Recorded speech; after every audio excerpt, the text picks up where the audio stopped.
Halo, selamat siang rekan-rekan media. Perkenalkan, saya Adelia Christina dari Brand Activation and Member Engagement Wall Street English Indonesia. Selamat datang di acara Zoom online, virtual meeting, media talk show dengan tema Staying Competitive in the Pandemic Era with a Winning Mindset terkait dengan pembukaan Wall Street English Indonesia di Cibubur. Seperti yang sudah saya sampaikan barusan, topik hari ini sangat relevan dengan kondisi saat ini, sangat menarik dan saya tidak sabar ingin mengajak rekan-rekan media untuk berdiskusi dengan tentunya ketiga narasumber yang sebentar lagi akan bergabung dengan saya di sini, di Cibubur, di Center Cibubur, rekan-rekan media.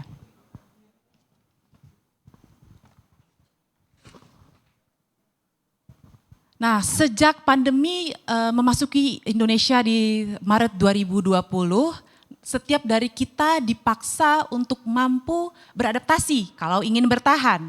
Nah, begitu juga dengan Wall Street English Indonesia yang menghadapi tantangan yang sama nih rekan-rekan media.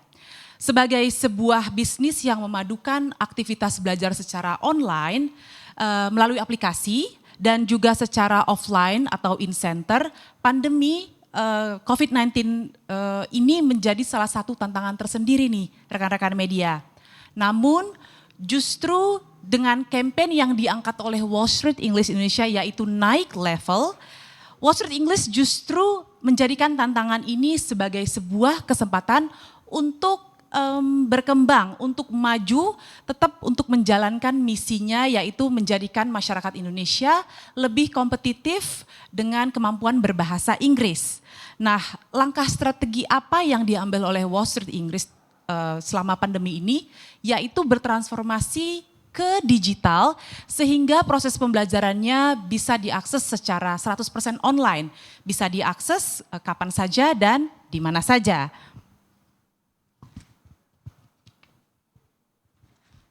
Kemudian dampaknya bagaimana? Nah, dampaknya itu ternyata luar biasa. Nanti kita akan elaborasi lebih jauh dengan narasumber yang akan sekedar hadir bersama saya di sini. Kemudian berangkat dari komitmen terhadap kami yaitu untuk membuat masyarakat Indonesia lebih kompetitif melalui bahasa Inggris, Wall Street English Indonesia kemudian membuka center baru yang sekarang saya berada di sini di Cibubur, tepatnya di kota wisata. Pembukaan center ini kemudian mendapat sambutan yang luar biasa dari masyarakat Cibubur dan juga komunitas di sekitarnya. Dibuktikan dengan sudah ada sekitar lebih dari 40 member yang join di Wall Street English Cibubur. Bahkan sebelum Wall Street ini diresmikan pada tanggal 18 September yang lalu di Cibubur. Nah, kembali berbicara mengenai digitalisasi nih rekan-rekan media. Dalam talk show hari ini juga kita akan menghadirkan sosok yang bisa dibilang sudah lebih dulu berkecimpung di dunia online. Ada dari Kompas.com, kita akan menghadirkan Mas Firzi Idris selaku asisten editor dari Kompas.com. Saya ingin mengobrol dengan beliau terkait keberhasilannya membawa Kompas.com melalui tantangan yang terjadi selama pandemi ini. Pasti walaupun sebagai media online mereka punya tantangan tersendiri dan kita ingin tahu winning mindset apa sih yang dimiliki oleh Kompas.com, value apa yang mereka jaga agar tetap terus berkembang dan maju sesuai dengan visi misi mereka.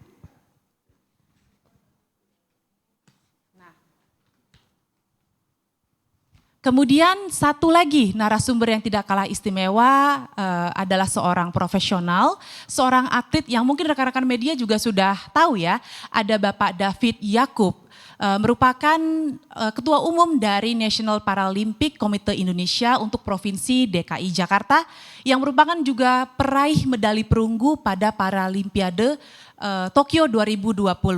Nah, sebelum kita masuk ke talk show, saya ingin menampilkan dulu cuplikan pembukaan dari Cibubur Center berikut ini.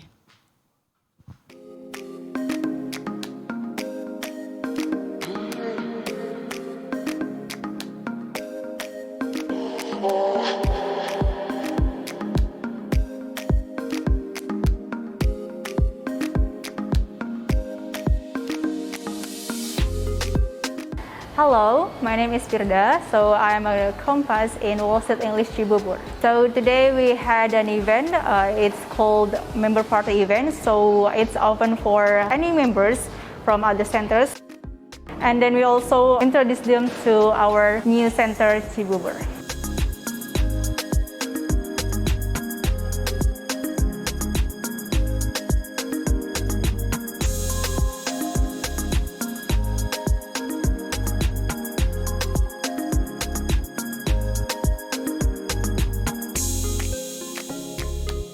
My name is Jim. I'm one of the member Wall Street English Cibubur. I choose Wall Street English because I believe it is one of the best English course in Indonesia.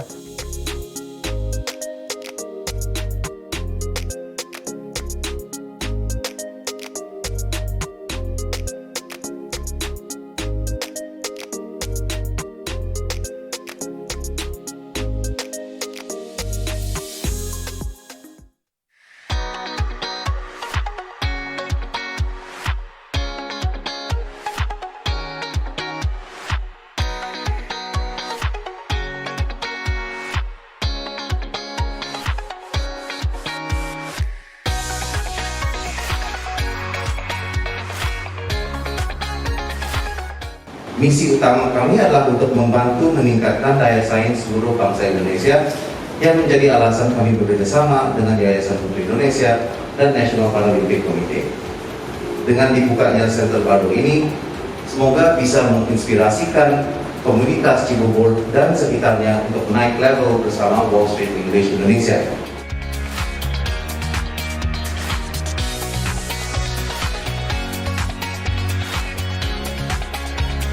Jadi saya personally happy to hear bahwa Wall Street English Indonesia bisa membuka cabang baru di tengah kondisi pandemi ini, karena itu merupakan sebuah inovasi dan juga pembuktian nih bahwa Wall Street English tetap berusaha untuk bekerja sama dengan seluruh masyarakat Indonesia dalam meningkatkan mutu dalam kualitas English seluruh masyarakat Indonesia.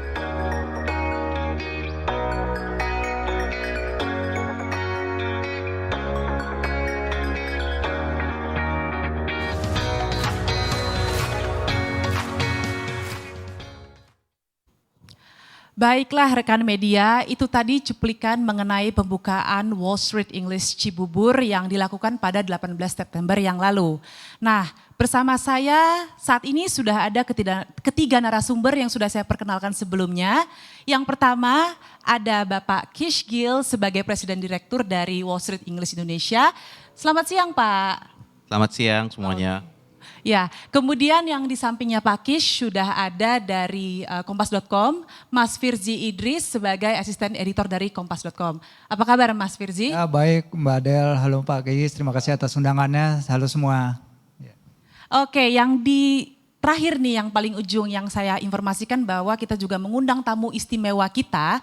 Ada Bapak David Yakub sebagai Ketua dari NPC Indonesia Provinsi DKI Jakarta yang juga merupakan peraih medali perunggu pada Paralimpiade Tokyo 2020 ya Pak. Selamat siang Pak, terima kasih sudah hadir ya. Terima kasih sudah diundang di Wall Street English Cibubur ini, Pak Kis, Mas Firsi.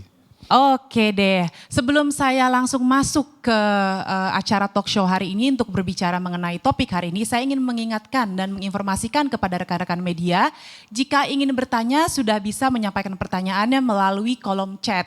Nanti pada saat sesi untuk tanya jawab, kita akan bacakan pertanyaannya. Oke, langsung saja kita menuju ke pertanyaan pertama nih Pak. Saya ingin bertanya kepada Pak Kish terkait dengan topik hari ini, staying competitive in the pandemic era with a winning mindset. Berbicara mengenai Wall Street English sebagai bisnis nih Pak, terutama terlebih lagi pada saat pandemi. Tantangan apa sih Pak yang dihadapin Wall Street English semasa pandemi awal 2020 Maret hingga saat ini Pak? Ya, terima kasih atas pertanyaannya. Ya, kilas balik ke Maret 2020, waktu itu kan COVID baru masuk ke Indonesia dan kita harus lockdown, semua cabang kita harus tutup dan karyawan harus WFH juga. Tantangan pada saat itu ya pada intinya adalah keberlangsungan usaha kami.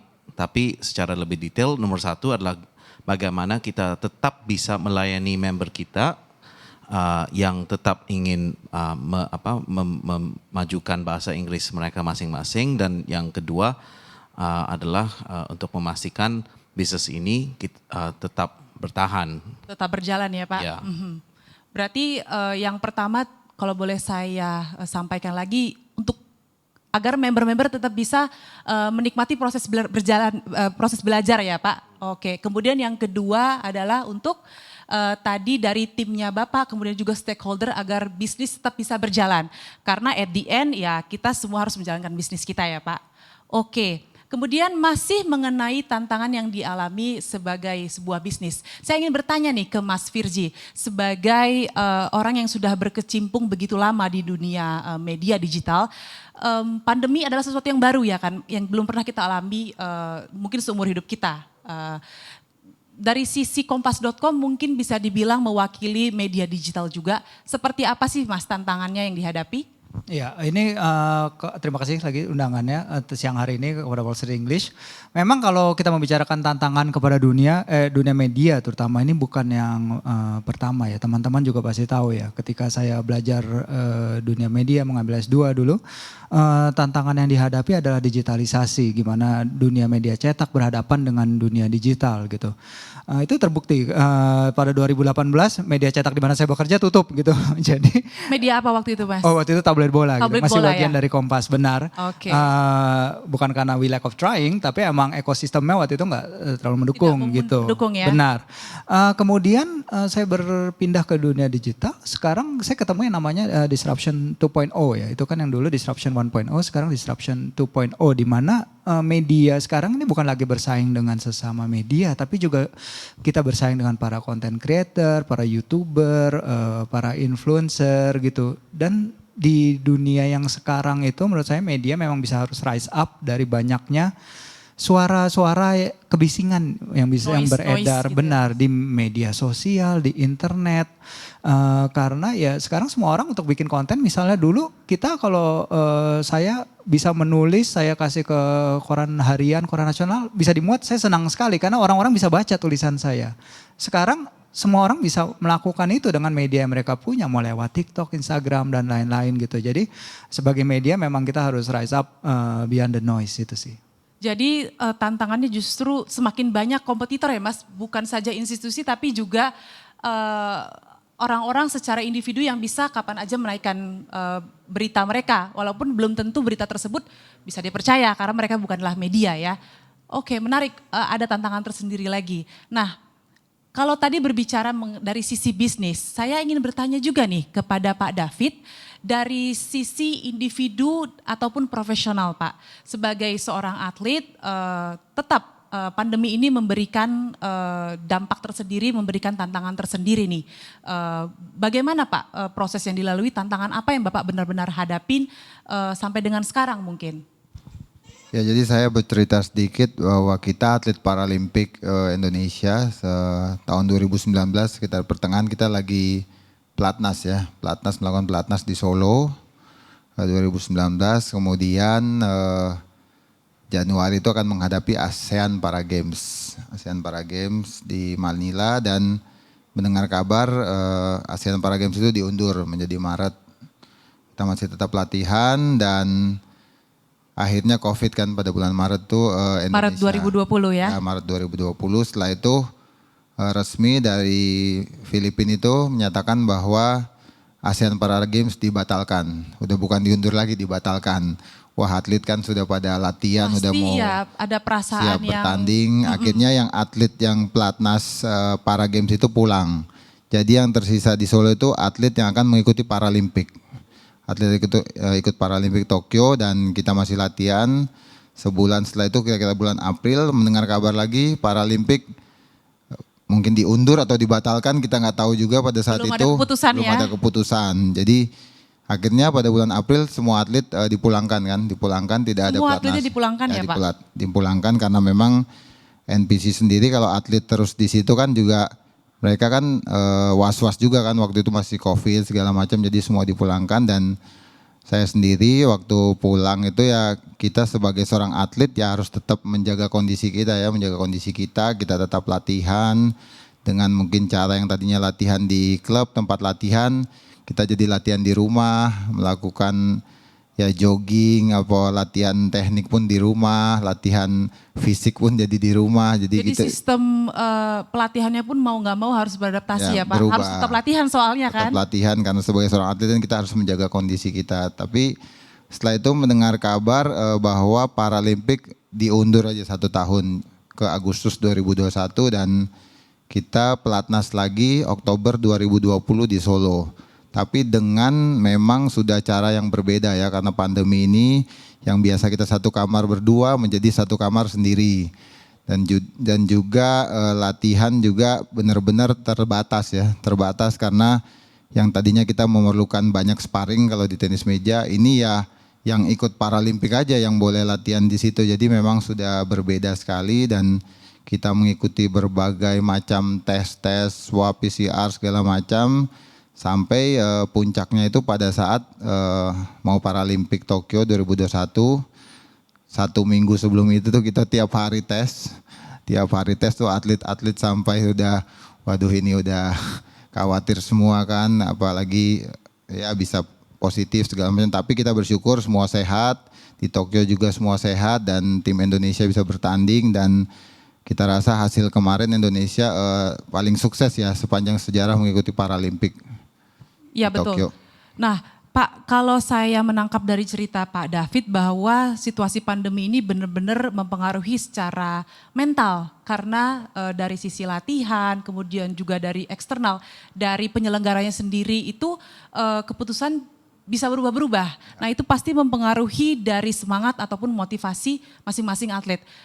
Bagaimana Bapak sebagai atlet dan juga sebagai ketua umum yang menaungi NPC untuk di DKI membangun semangat atau memberikan value yang bisa mereka tetap memiliki perasaan sebagai pemenang, untuk memiliki cara pikir sebagai pemenang Pak. Apa yang Bapak sampaikan waktu itu?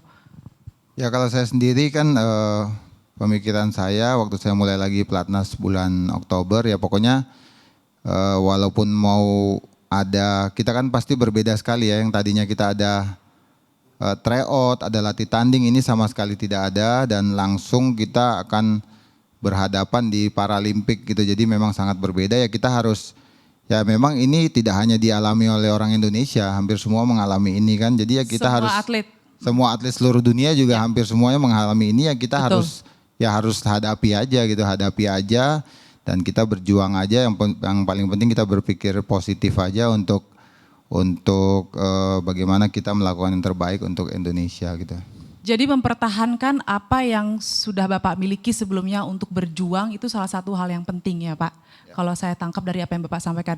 Mungkin tantangannya akan selalu berbeda, tapi apa yang menjadi landasan kita untuk maju, kita kembalikan lagi kepada landasan kita tersebut, begitu ya Pak. Nah sebelum saya melanjutkan nih pertanyaan ke pertanyaan berikutnya ke Pak Kish, saya mau mengingatkan kembali nih untuk teman-teman media. Jika ingin bertanya sudah bisa menyampaikan pertanyaannya di kolom chat. Jangan lupa untuk menyampaikan informasi, nama, kemudian juga dari media apa dan juga pertanyaannya. Oke, pertanyaan yang berikutnya Pak. Kalau tadi berbicara mengenai tantangan, kemudian saya ingin bertanya mengenai bagaimana respon dari Wall Street English Indonesia menghadapi tantangan tersebut. Pasti tidak mudah ya Pak, dan juga bagaimana kreativitas itu harus digencarkan lagi dan apa langkah strategis, langkah praktikal yang dilakukan oleh Wall Street English Indonesia Pak? Ya baik, jadi pada saat itu kita memutuskan bahwa prioritas kami adalah 3. Nomor 1 adalah member-member kami. Gimana kita masih bisa memberi pelayanan dan pembelajaran secara online kepada mereka dengan penerapan teknologi yang tepat. Nomor 2 adalah karyawan kami, karena karyawan kami sudah berjuang cukup tough untuk make sure bisnis kita bisa berlangsung. Dan nomor 3 adalah stakeholder yang lain seperti vendor dan landlord kami. Jadi strategi yang kita terapkan pada saat itu nomor 1 penerapan teknologi digital yang tepat. Nomor 2 mengurangkan pengeluaran ya dari sebisa mungkin, dan kita cukup bangga bahwa kita tidak harus PHK siapapun pada saat itu. Dan nomor 3 adalah gimana kita bisa beradaptasi untuk berjualan secara online dengan memakai tools yang ada. Karena sebelumnya sistem berjualannya adalah in-center ya Pak? Betul. Oke, nah tadi Bapak sempat menyinggung di awal perihal bertransformasi secara teknologi. Boleh dijelaskan kalau tidak salah kita ada meluncurkan program terbaru ya Pak? Ya. WSE Go. Betul, Itu betul. seperti apa Pak? Jadi WS Go itu adalah program yang kita luncurkan mungkin 1-2 bulan setelah mulainya pandemi ini. Dan itu adalah pembelajaran 100% online, berbasis aplikasi dan tatap muka tetapi secara online. Jadi filosofi kita dari dulu kan efikasi atau edukasi itu nomor 1. Teknologi itu adalah harus mendukung Sebagai efikasi. support sistemnya ya? Betul. Dan WSI Go ini dan program-program lain kita itu berhasil lebih dari ekspektasi. Oke. Ya. Lebih daripada ekspektasi menghasilkan seperti yang di awal sudah diinformasikan, kenaikan jumlah member sampai dengan 50% bahkan sebelum pandemi ya Pak? Ya, betul. Luar biasa, berarti strategi yang dilakukan ternyata memberikan dampak yang luar biasa berkat mindset yang tidak mau menyerah tadi kalau boleh saya sampaikan. Betul. Jadi menurut saya sebenarnya bukan strategi atau teknologi yang paling penting. Yang paling penting kuncinya adalah mindset dan sikap semua staff kita yang langsung bisa beradaptasi dengan kondisi kerja yang berbeda dan merangkul sistem yang baru sehingga mereka berhasil, dan itu tantangan yang cukup luar biasa sih menurut saya. Jadi mindset sebenarnya paling penting kalau kita mau transformasi bisnis. Betul, sesuai dengan campaign yang sedang digaungkan oleh Wall Street English ya Pak, naik level. Naik level bukan hanya berbicara secara terlihat, tapi lebih kepada di sini menekankan bagaimana kita naik level secara mindset, karena tantangan setiap orang, setiap bisnis berbeda-beda. Dengan memiliki winning mindset tadi, pasti ada jalan yang bisa ditempuh untuk menuju tetap mencapai misi ataupun goal masing-masing. Saya setuju dengan itu Pak. Nah, untuk dari Mas Firzi nih, bagaimana respon dari audiens ataupun pembaca dari Kompas.com terkait langkah-langkah strategis yang diambil oleh Kompas.com? Ya, tadi kita bicara soal the noise yang keluar dari berbagai media yang ada sekarang ya. Betul. Media sosial terutama WhatsApp dan lain-lain, WA group gitu-gitu. Jadi sekarang kita masuk apa yang namanya era itu VUCA ya, volatility, uncertainty, complexity, and ambiguity gitu. Jadi era yang penuh gejolak, ketidakpastian, kompleksitas dan ketidakjelasan. Jadi mungkin selama 1,5 tahun ini kita juga bisa melihat, kita bisa merasakan bahwa kalau kita dapat informasi itu bukan sebagai sumber pengetahuan tapi sumber kecemasan gitu. Kalau kita dapat informasi dari WA group, mungkin soal berita duka atau soal informasi simpang siur, soal dulu saya pernah dapat cara penyembuhan COVID yang pakai air kelapa gitu-gitu loh. Maksudnya jadi banyak sumber hoax dan sumber disinformasi yang banyak beredar gitu. Nah di sini peran kita sebagai media itu harus ditingkatkan, memang itu sudah pasti gitu. Dan alhamdulillahnya memang trust pembaca ke Kompas.com juga masih tinggi ya, karena dari 2019 sampai 2020 jumlah user kami itu meningkat hingga 2 kali lipat. Kebanyakan memang ada yang booming untuk membaca, terutama yang mencari informasi, terutama informasi kesehatan atau informasi memasak, terutama itu yang memasak juga ya, mungkin karena di rumah gitu loh. Jadi habitnya dari pembaca juga berubah ya. Jadi berubah. Jadi yang tadinya pada Gojek, pada GoFood dan lain-lain, akhirnya belajar untuk memasak sendiri gitu. Ya disinilah kita harus sebagai media juga memakai landasan values kita untuk rise up di atas suara-suara yang menyesatkan itu, untuk menghadirkan informasi yang sah, yang tulen dan yang bermanfaat buat para pembaca kami gitu. Nah tadi Mas Firzi sempat menginformasikan mengenai noise Mas. Saya sempat berpikir bahwa dengan semakin banyak sekali informasi yang diterima oleh audiens, apakah itu juga mempengaruhi dari sisi kepercayaan audiens terhadap pembaca Kompas.com? Itu kan menjadi satu tantangan baru lagi.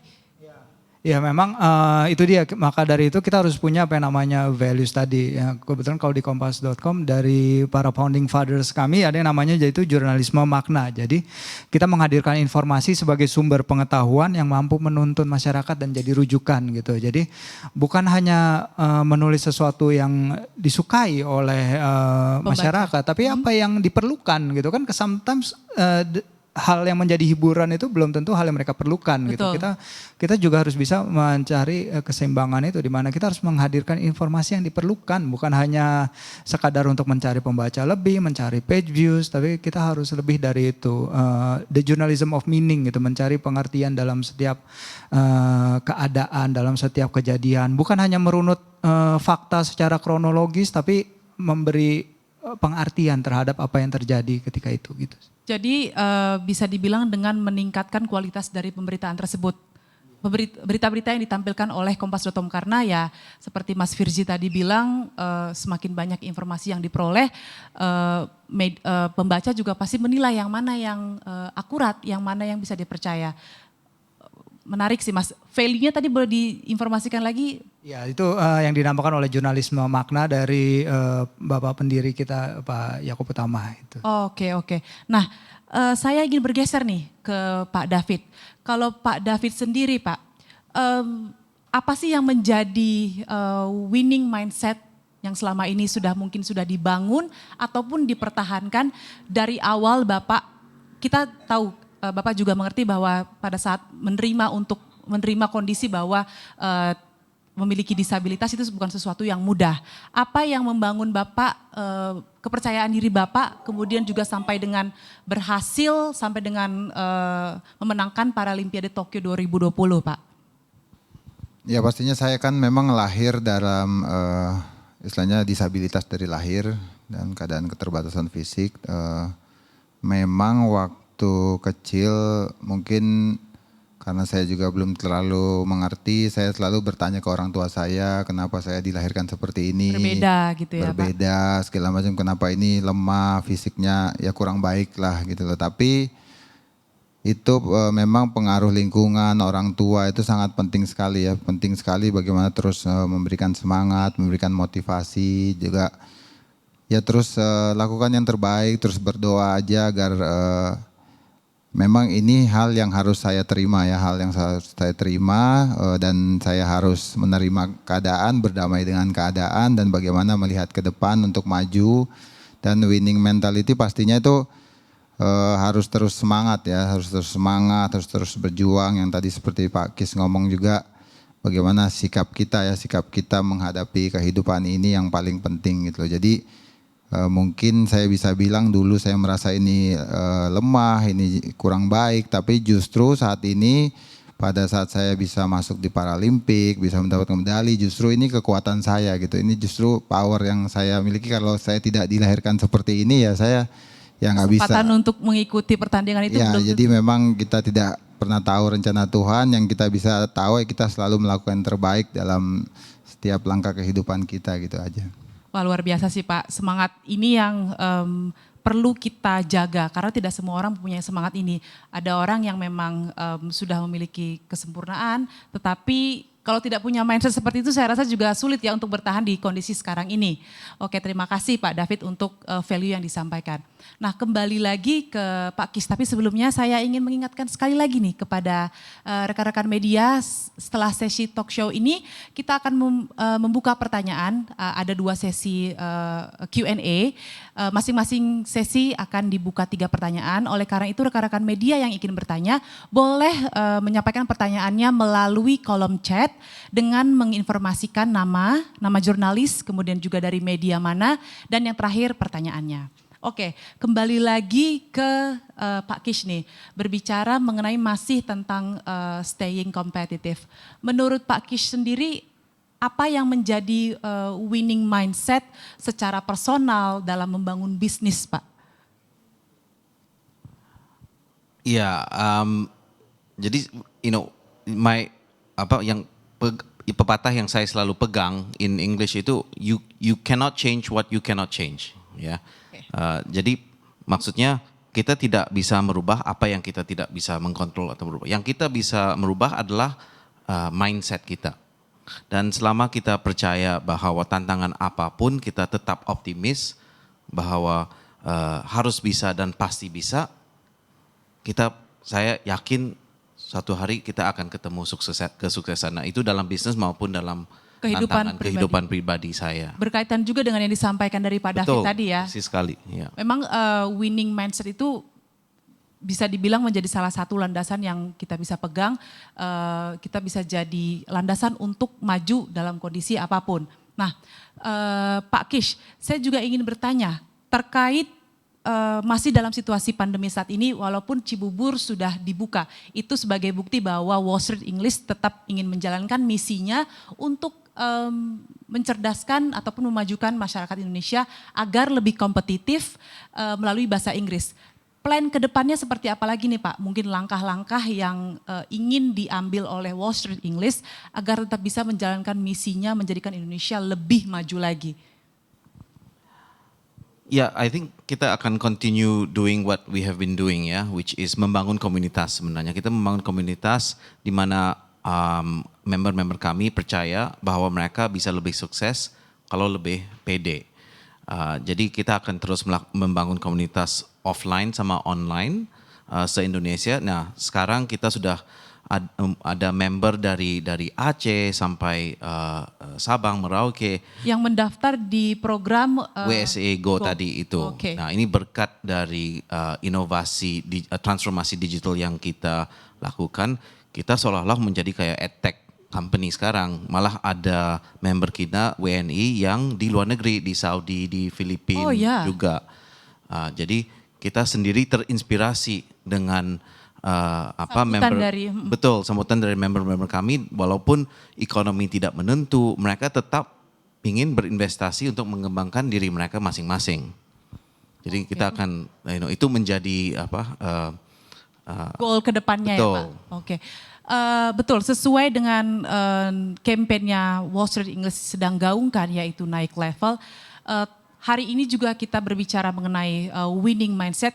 Wall Street English Indonesia juga ingin menginspirasi masyarakat Indonesia melalui talk show hari ini bahwa kunci keberhasilan dalam hidup, baik secara bisnis ataupun secara individual, bukan terletak pada faktor eksternal yang dihadapin, tetapi dengan memiliki winning mindset, insya Allah mudah-mudahan keberhasilan ataupun jalan menuju kepada goal tersebut dapat dicapai seiring berjalannya dengan waktu. Nah, masih berbicara mengenai staying competitive. Menurut Mas Firji sendiri nih dari kompas.com, apa sih yang menjadi poin-poin penting selain daripada winning mindset untuk tetap stay kompetitif dalam era pandemi saat ini? Staying kompetitif di era pandemi menurut saya adalah siap untuk menerima segala perubahan gitu. Siap untuk menerima segala perubahan walaupun tadinya kita punya pemikiran bahwa it's just gonna be another routine year gitu. Ternyata itu far from routine gitu yang kita alami 1,5 tahun ini.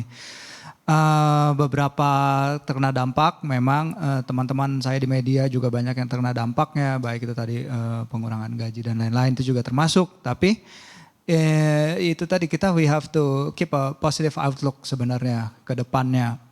Dan terutama siap lagi untuk menghadapi apa yang gak terduga itu tadi. Karena kalau kita lihat yang disruption di media itu tadi, antara disruption pertama, disruption 1.0 ke disruption 2.0 di dunia media ini cepat banget terjadinya. Di dunia media mungkin teman-teman juga mewanti-wanti apalagi sih disrupsi berikutnya yang akan terjadi gitu. Kemana arah media sekarang, kenapa lebih banyak orang sekarang yang lebih percaya influencer ketimbang percaya media ya, gitu. Betul. Itu hal-hal yang harus kita keep positive outlook juga soal itu gitu. Apalagi juga generasi Z ya Mas ya. Benar. Mereka lebih banyak percaya mungkin dengan KOL atau influencer, jadi tantangan tersendiri juga untuk media agar tetap bisa relevan dengan. Iya betul. Pertama kita harus tahu mereka mainnya di platform apa aja. Mungkin sekarang lebih banyak Gen Z yang main di TikTok, itu kita juga harus explore. Tapi kita datang ke sana, kita nggak jadi penumpang. Kita harus ngasih value lebih gitu loh. Kita harus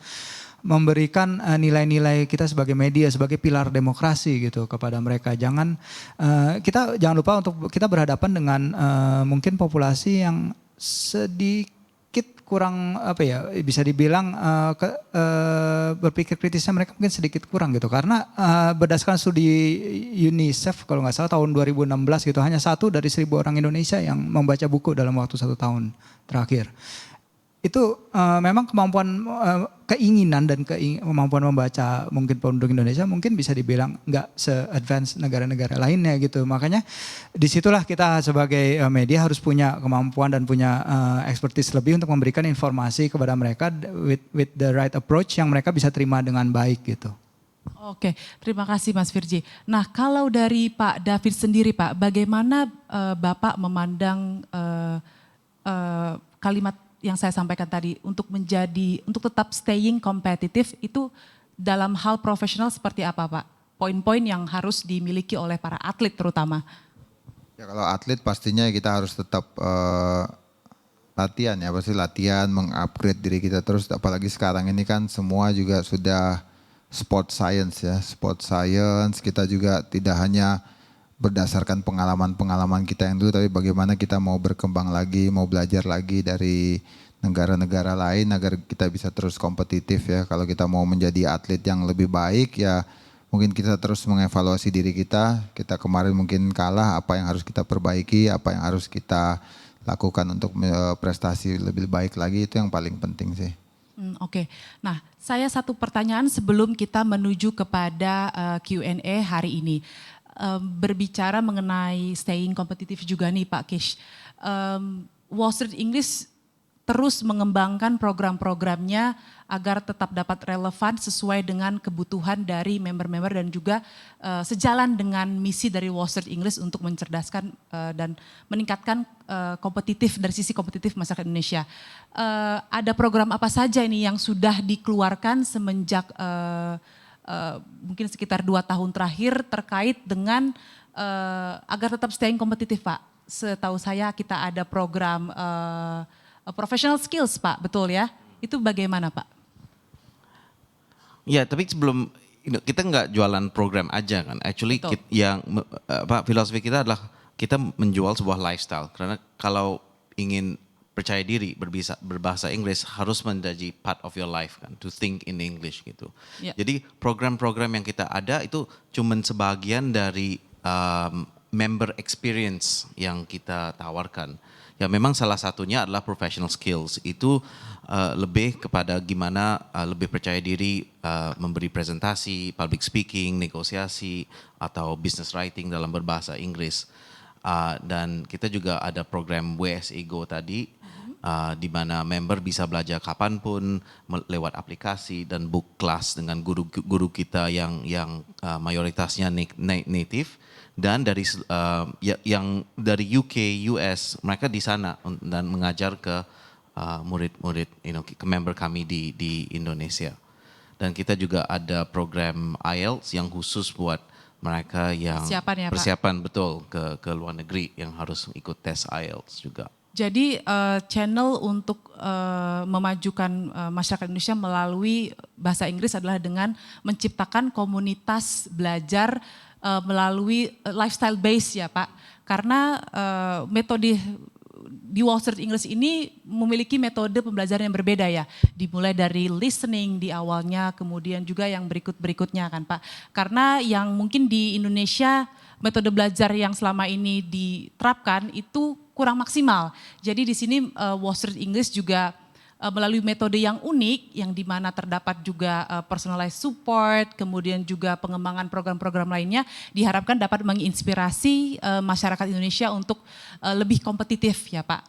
Oke, nah sebentar lagi kita akan masuk ke Q&A. Apakah teman-teman dari tim sudah ada memberikan pertanyaan? Oke, nah sebelum kita memasuki ke Q&A hari ini, saya ingatkan sekali lagi jika ada teman-teman ataupun rekan-rekan media yang ingin bertanya masih dibuka pertanyaannya melalui kolom chat dengan menginformasikan nama jurnalis, kemudian juga nama media, serta pertanyaannya. Oke, sekarang kita akan langsung masuk ke Q&A.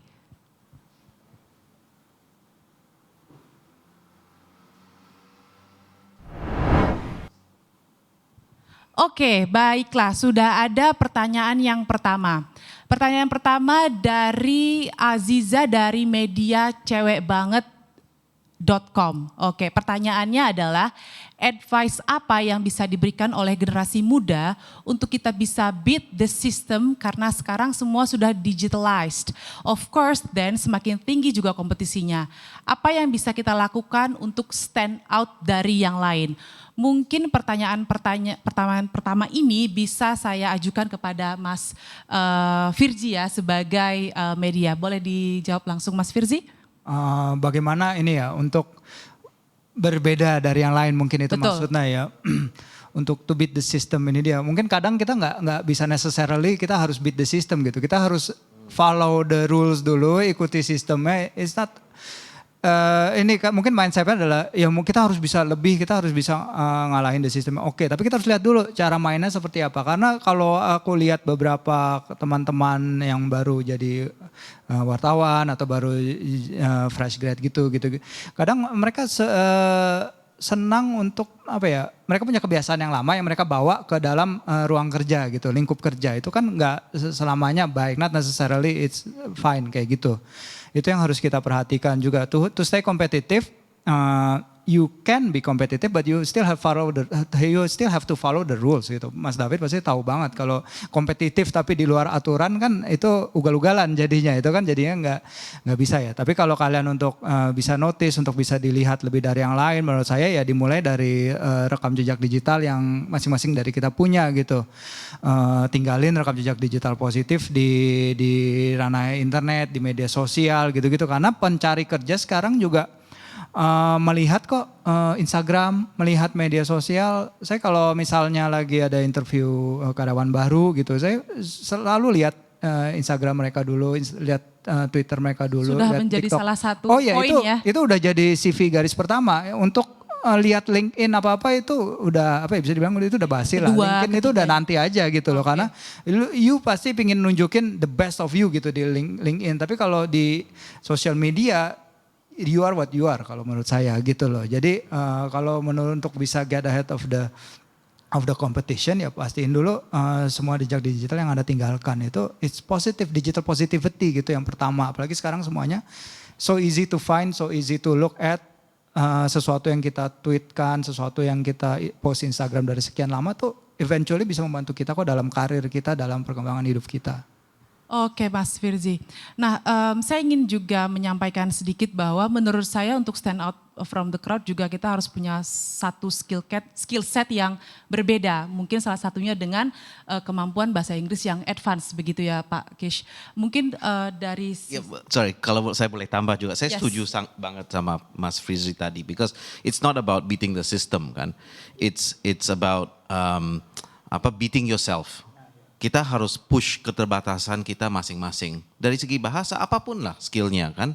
Dan menurut saya kalau mau stand out ya be yourself. Because setiap orang itu memang unik. Dan yang paling penting kita harus pede dengan siapa yang, who we are kan. Siapa Dan kita. Kita True, akan beat so ourselves. true, iya. Oke. Bagaimana dengan Mbak Aziza? Saya rasa sudah cukup jelas jawaban dari Mas Firzi dan juga tambahan dari Pak Kish. Oke, untuk ke pertanyaan berikutnya. Pertanyaan berikutnya ada dari Mas Rashid dari jakarta.id. Apakah untuk mengikuti WSE Go iuran juga jadi lebih terjangkau dibandingkan dengan mengikuti program WSE yang konvensional? Ini mungkin bisa langsung dijawab oleh Pak Kish ya, silakan Pak. Ya, secara singkat ya, dan sebenarnya pandemi ini adalah kesempatan yang untuk kami membangun produk-produk baru di mana price range-nya lebih luas. Jadi WSE Go itu yang 100% online memang lebih terjangkau lah dibanding program konvensional kita yang sebelumnya. Dan menurut saya itu juga salah satu reason ya kenapa member kami juga bisa grow se-Indonesia karena kita berhasil membangun program-program baru ini. Oke. Terima kasih Pak Kis. Untuk yang pertanyaan yang berikutnya disampaikan oleh Mitra Tarigan dari tempo.com kepada Mas David nih. Pak David, Pak David kan atlet, alaminya menang dan kalah ya. Gimana cara Pak David agar tidak terlalu lama down dan tetap optimis? Boleh diceritakan pengalamannya kalah yang justru membuat dirinya lebih baik lagi atau bounce back dan bagaimana strateginya ataupun tipsnya nih Pak David? Pengalamannya jadi saya bisa cerita mungkin ada dua ya. Ada dua karena sebelum saya masuk ke dunia Paralimpik ini, olahraga disabilitas, saya dulu adalah pemain nasional untuk orang yang umum. Jadi dulu saya mungkin pernah ya diremehkan, maksudnya tidak pernah dipanggil untuk tim nasional walaupun prestasi waktu itu sudah lumayan juga ya. Pada tahun 2000 itu saya menjadi juara nasional Indonesia. Dan hampir semua pemain terbaik Indonesia pada saat itu saya kalahkan. Dan itu saya akhirnya dipanggil menjadi tim nasional. Jadi mungkin itu untuk tenis meja sendiri baru pertama kali orang difabel bisa menjadi tim nasional untuk orang umum. Jadi itu. Jadi kenapa saya bisa juara pada saat itu karena memang sebelum-sebelumnya saya mungkin sering kalah, sering gagal, tapi itu justru bukan membuat saya tambah putus asa, tapi bagaimana saya mau menunjukkan, termotivasi, juga kembali ke keluarga, selalu memotivasi, ada pelatih bahwa kamu kalau ingin juara satu, ingin jadi pemain nasional, ya kamu harus berbuat lebih lagi dari yang lain gitu. Jadi itu yang membuat saya teringat sampai sekarang. Saya menjadi tim nasional tahun 2000 sampai 2009. Setelah itu saya pensiun. Kemudian saya 2010 masuk ke olahraga Paralimpik. Seperti yang tadi 2012 saya mendapatkan perunggu. 2016 saya kalah, ini yang kedua. 2016 saya kalah di Rio. Saya tidak akan mendapatkan medali. Padahal waktu itu saya salah satu atlet yang ditargetkan untuk mendapat medali di Paralimpik. Tapi setelah itu pada saat kalah ya memang alaminya atlet ya, kadang menang kadang kalah, pasti ada perasaan kecewa, tapi kita ingat lagi tujuan kita ke depan, kita ingat tujuan, balik ke tujuan lagi. Ya Pak. Ya, kita memiliki pertandingan kan tidak hanya itu kan, masih banyak yang akan kita hadapi, ya kita harus terus semangat, terus bagaimana melihat ke depan lagi, dan juga pastinya kita harus mengevaluasi ya, evaluasi kenapa kita kemarin bisa kalah dan untuk kita berbuat yang lebih baik lagi untuk kedepannya. Dan bersyukur puji Tuhan saya bisa mendapatkan medali perunggu di Paralimpik Tokyo, walaupun sebenarnya sebagai seorang atlet maunya emas pasti yang ya, juara emas satu yang atau paling tinggi. perak, tapi kan memang tingkat kompetitif di kelas saya itu kan sangat tinggi juga, dan usia saya juga sudah bukan usia muda lagi, saya 44 tahun. Lawan saya rata-rata usia 20-an, ada yang 30-an juga, dan ya bersyukur aja masih bisa dapat medali dan menaikkan bendera merah putih di Paralimpiade Tokyo kemarin. Oke Pak David, terima kasih. Pertanyaan yang berikutnya. Oke, masih dari Tempo.co dan dari Mitra Tarigan kali ini kepada Pak Kish. Belajar bahasa virtual itu pastinya tidak sama dengan belajar offline. Sulit praktek dengan guru salah satu tantangannya. Apa sih kesalahan utama para pelajar saat belajar virtual sehingga pelajaran sulit masuk? Lalu bagaimana tips penting bagi mereka bila ingin upgrade diri dalam belajar bahasa secara virtual nih Pak? Ya, ini bagus pertanyaannya. Saya sih setuju bahwa pelajaran membelajar secara virtual itu tidak sama dan tidak sebagus belajar blended ya. Jadi offline sama online dilengkap, digabungkan. Makanya walaupun kita cukup berhasil online, kita tetap percaya kita harus buka center karena itu kan efikasi buat kita itu nomor satu. Jadi menurut saya kesalahan utama tidak ada kesalahan sih, cuman biasanya kalau harus belajar online itu butuh kedisiplinan diri yang cukup tinggi ya, yang kita harus belajar dari Pak David kali ya, gimana betul, harus disiplinnya. Betul, untuk membuka aplikasi internetnya harus bagus, dan karena tidak ada teman-teman yang bisa menyemangatin kita pada saat kita merasa sedikit down. Justru mudah, tetapi justru tantangannya dari diri sendiri ya Pak untuk mau belajar tadi, karena sudah sangat gampang bisa di mana saja dan kapan saja, tinggal dari diri kita mau belajar atau tidak, begitu ya Pak. Jadi sebenarnya tidak ada tantangan Betul, dan menurut saya kan belajar bahasa itu beda dari mempelajari pelajaran lain. Karena belajar bahasa itu paling gampang itu dalam lingkup sosial. Betul, betul. Because kita maunya berbicara pede, right? Not pikirin bahasa terus diterjemah ke bahasa Inggris, itu bukan pede. Jadi paling bagus itu secara sosial. Nah itu harus tatap muka. Ya. Online itu lebih susah memang. Bisa sih bisa, cuman nggak akan sesempurna kalau belajar secara offline. Ya, alasan itu juga menjadi alasan utama untuk terus membuka center-center Wall Street ke depannya ya Pak. Ya. Oke, nah pertanyaan berikutnya lagi nih, masih kepada Pak Kish. Dari Haris, dari Kumparan. Kenapa Pak Kish memilih Cibubur untuk membuka center baru nih Pak? Mungkin ada faktor-faktor tertentu yang memilih akhirnya next center yang dibuka adalah Cibubur Pak. Ya, kan misi kita adalah meningkatkan daya saing masyarakat yang produktif, yang dewasa terutama. Dan kita lihat komunitas di Cibubur ini adalah kelas menengah ke atas yang aspirational middle class ini. Yang berkarir atau punya bisnis sendiri. Jadi, dan juga berdasarkan data online kita, ternyata banyak di daerah Cibubur yang mengambil kelas WSI Go yang kita jualan online.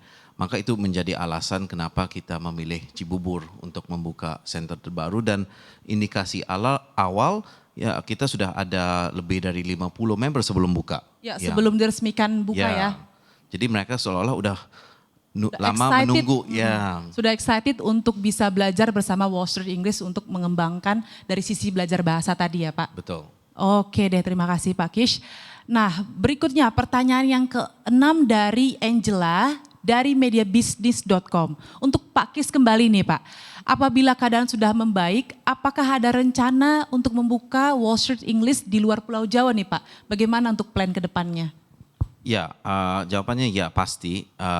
Berdasarkan jualan member online kita lihat potensi terbesar itu di Makassar, di Medan, dan masih di Jawa, Malang juga. Jadi saya berharap ya kalau kondisi ekonomi dan kondisi pandemi sudah membaik, tahun depan kita bisa buka di Sulawesi dan di Sumatera juga. Semoga plannya terlaksana dengan baik ya Pak, karena kembali lagi kepada misi Wall Street English ingin menginspirasi dan juga mendukung masyarakat Indonesia yang lebih kompetitif dari sisi bahasa Inggris.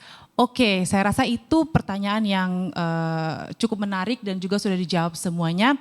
Sebelum kita menutup acara hari ini, saya ingin menanyakan pertanyaan terakhir ini kepada para narasumber kita. Untuk closing statement di hari ini terkait dengan staying competitive in the pandemic era with a winning mindset. Seberapa penting sih winning mindset tersebut dalam kehidupan kita saat ini dan juga ke depannya Pak? Boleh disampaikan Pak Kish, silakan. Oke, saya sendiri sih cukup terinspirasi dan termotivasi dengan winning mindset staff kami ya, yang merupakan kunci keberhasilan bisnis kita selama ini, dan buktinya kita berhasil membuka cabang baru di Cibubur. Tapi bukan saja staff kita, tapi mindset member-member kami yang walaupun PPKM dan lain-lain, mereka tetap ingin berinvestasi untuk mengembangkan diri mereka untuk meraih kesuksesan itu. Makanya saya on behalf of komunitas WSI, para staff dan member mengajak seluruh masyarakat Indonesia untuk naik level bersama-sama biar bangsa dan negara Indonesia bisa terus maju. Oke, terima kasih Pak Kish. Nah yang berikutnya dari Mas Virji sendiri, bagaimana closing statement untuk topik hari ini Mas? Ya, stay kompetitif benar, terutama tadi benar sekali untuk naik level. Itu yang benar-benar dipentingin di era pandemi gini, apalagi di dunia media dan juga dimanapun saya rasa ya. Kita kalaupun di pandemi bisa work from home, banyak jadi yang bisa kita lakukan gitu. Kita terus mengasah diri kita, we learn something new about ourselves. Jangan karena kita work from home jadi banyak free time kita habisin mungkin just Netflix or TikToks gitu loh. Maksudnya banyak kursus-kursus online yang bisa kita ambil, mungkin kita bisa juga ikut Wall Street English sekarang. Jadi banyak yang bisa kita lakukan untuk mengasah keterampilan kita, mengasah kemampuan bahasa. Apalagi kalau bahasa Inggris menurut saya, pengalaman saya dulu belajar di luar itu benar-benar membuka diri saya banget terhadap kultur bangsa lain, terhadap cara orang lain memandang isu-isu simpel lah. Itu suatu pelajaran bisa kita dapat hanya kalau kita bisa berkomunikasi dengan mereka dalam bahasa yang sesama saling mengerti gitu, saling bahasa Inggris. Itu sih maksudnya tetap mengasah diri, tetap mencari diri kita yang terbaik, jangan puas dengan diri kita yang ada sekarang. Stay kompetitif itu harus banget, apalagi di dunia yang sekarang ini. Oke, terima kasih Mas Firji. Yang terakhir ini dari Pak David, boleh disampaikan Pak, bagaimana winning mindset itu sangat penting khususnya secara individu ataupun secara profesional Pak? Ya kalau dari saya seorang atlet, winning mentality, winning mindset itu atlet itu kan bukan selalu harus menang, tapi bagaimana seorang atlet itu pada saat kalah dia bisa bangkit, dia bisa semangat lagi, dia bisa berjuang lagi dan bisa meraih hasil yang lebih baik lagi karena tidak ada maksudnya yang selalu menang lah, tidak ada yang selalu menang, pasti ada kalahnya, tapi bagaimana semuanya itu bisa ya belajar lagi kan, dengan kalah kan kita belajar justru untuk bisa lebih baik dan saya juga ingin berpesan juga di sini kepada anak-anak muda disabilitas Indonesia agar pastinya kemarin bisa melihat atlet-atlet Paralimpiade di Tokyo itu kita bisa sukses agar mereka terinspirasi ya dengan kita bahwa keterbatasan itu bukan halangan untuk maju, bukan halangan untuk berprestasi buat anak-anak muda disabilitas. Tetap semangat, tetap berjuang. Kalian pasti bisa kalau mau melakukan yang terbaik. Gitu. Oke, luar biasa Pak David, terima kasih. Rekan-rekan media, akhirnya kita sampai nih di penghujung acara kita untuk talk show media hari ini. Sebelum saya mengakhiri, saya ingin menyampaikan sedikit kesimpulan mengenai topik kita hari ini. Bahwa memang winning mindset merupakan salah satu landasan ataupun value yang penting jika kita ingin bertahan ataupun stay kompetitif ataupun ingin maju di era yang semakin sulit, yang semakin memberikan tekanan kepada kita. Seperti yang disampaikan oleh narasumber kita, staying true to yourself adalah bagian penting juga dan memiliki winning mindset membantu kita untuk tetap terus maju. Nah, Wall Street English Indonesia juga melalui talk show ini ingin menginspirasi dan mengajak seluruh warga Indonesia untuk bisa naik level dengan membangun dan mempertahankan winning mindset masing-masing demi kemajuan saudara sekalian, kemajuan kita bersama baik secara bisnis, secara korporasi maupun secara individu. Oke, rekan-rekan media, saya ingin mengucapkan terlebih dahulu terima kasih untuk kehadiran para narasumber kita hari ini. Pak Kish, Mas Firji sama Pak David, sehat selalu. Semoga acara hari ini bisa menginspirasi kita semua untuk rekan-rekan media bisa menyampaikan kepada para pembaca sehingga bisa menginspirasi. Tetap sehat selalu dan sampai bertemu di acara berikutnya.